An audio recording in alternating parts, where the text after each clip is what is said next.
In this video we're going to talk about factoring by grouping. So we look at this first question, 3x cubed minus 3x squared plus 4x minus 4. We always look to common factor first, but we see that with these four terms we can't do any common factoring.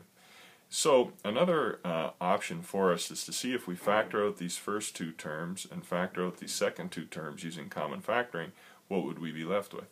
Well, if we common factored the first two terms, we'd have 3x squared, and then in the brackets we'd have x minus 1. If we common factor out the next two terms, we'd have 4, and then in the brackets we'd have x minus 1.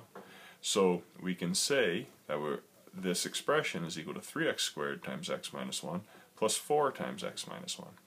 Well, we're going to do something now that's kind of nifty called substitution. We're going to let w equal x minus 1. So this becomes 3x squared w plus 4w. Well, what we can then do is factor out the w. If you look at these two terms, we can factor out w. So factoring out w leaves us with 3x squared plus 4, like that. Now, since w is really x minus 1, we can sub the x minus 1 back in, and we have x minus 1 times 3x squared plus 4. And this is equal to all of that. And we did it by the factoring by grouping. Okay, moving on to the next one. We have 8m squared n cubed plus 12mn squared minus 14kmn minus 21k. Well, this is a pretty long expression, and we see that we can't common factor. 8, 12, 14, and 21 don't have any common factors, and we have no variable present in all four terms. So we're going to try factoring by grouping. Okay, what we're going to do is we're going to say from the first two terms we can factor out 4mn squared. And that leaves us in the brackets with 2mn plus 3. Then in the last two terms we can factor out negative 7k.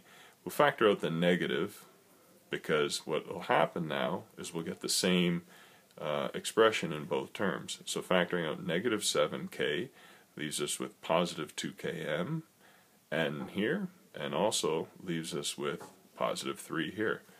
So we get this expression. Okay, and if you don't see it, if you were to expand that in here and expand that in here, you would end up with the original expression. Well, we see that we've got the same expression in both brackets. That's good news. So we can let w equal that expression. So this becomes 4mn squared w minus 7kw.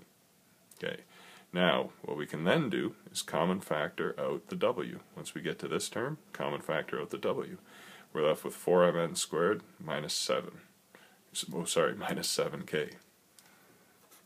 Okay, then we see that the w was really 2mn plus 3, so we plug it back in, and we have 2mn plus 3 times 4mn squared minus 7k. I forgot those k's there, but they're important. Okay, and that's our final answer.